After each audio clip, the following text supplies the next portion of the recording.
Shalom,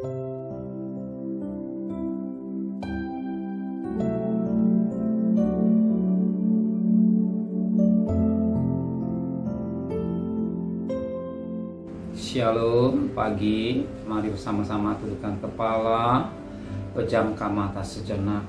Bapa yang bersembahyang kerajaan surga, pagi yang cerah, kami mengutamakan Engkau di atas segala-galanya, mencari kerajaan Allah dan kebenarannya.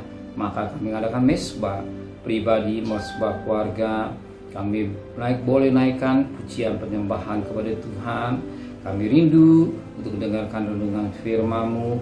Roh Kudus mengurapi kami, sucikan hati dan pikiran kami, sehingga firman-Mu boleh mengingatkan, membimbing, mencelik dan mengajar, dan kami juga boleh naikkan doa syafaat kepada Tuhan.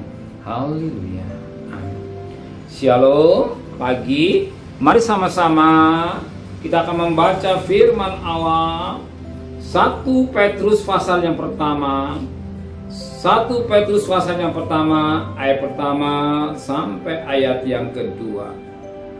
Salam dari Petrus, Rasul Yesus Kristus, kepada orang-orang pendatang yang tersebar di Pontus, Galatia, Kapadokia, Asia Kecil dan Bitinia, yaitu orang-orang yang dipilih sesuai dengan rencana Allah Bapa kita, dan dikuduskan oleh Roh Kudus, supaya taat pada Yesus Kristus dan menerima percikan darahnya. Kiranya kasih karunia damai sejahtera makin melimpah atas kamu.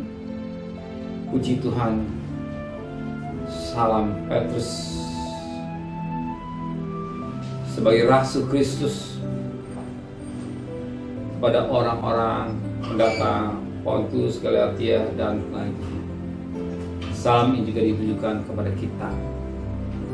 Salam ini ditujukan kepada kita. Untuk apa? Kalau kita dipilih. Untuk apa?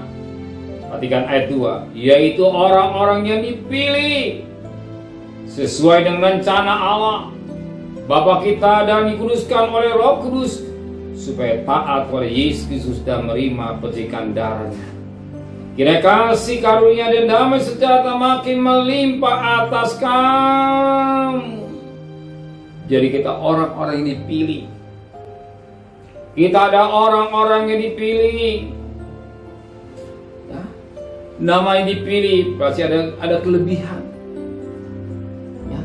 Orang-orang yang dipilih berarti orang yang ada kelebihan. Untuk apa kita dipilih? Firman Allah katakan dipilih sesuai dengan rencana Allah Bapa.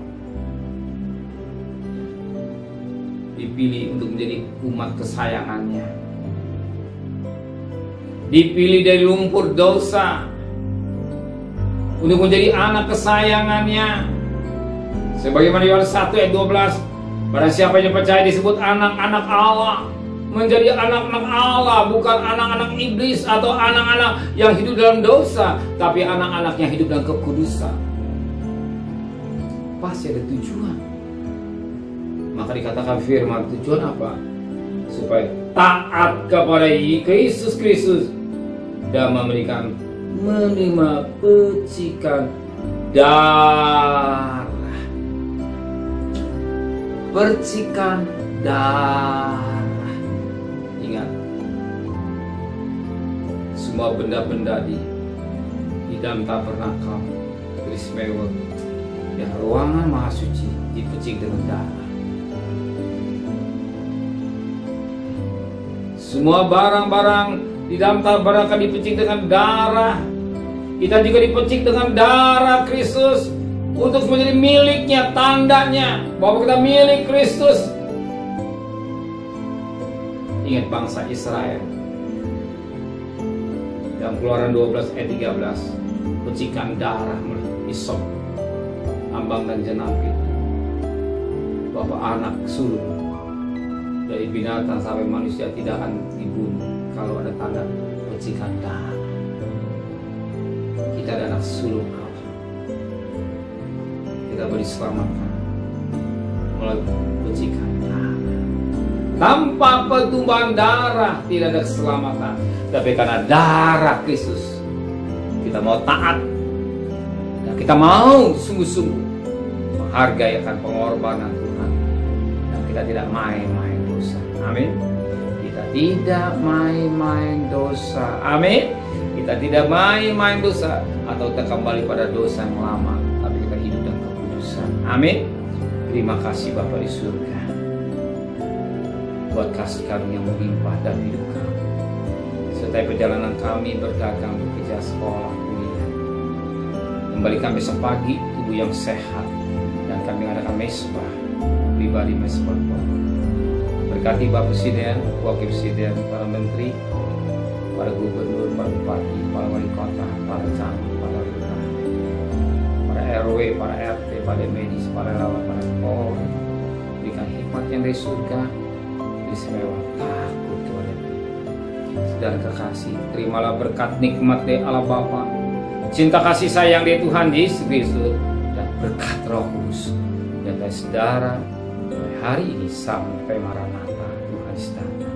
Yang cinta Dia katakan amin. Tuhan memberkatinya.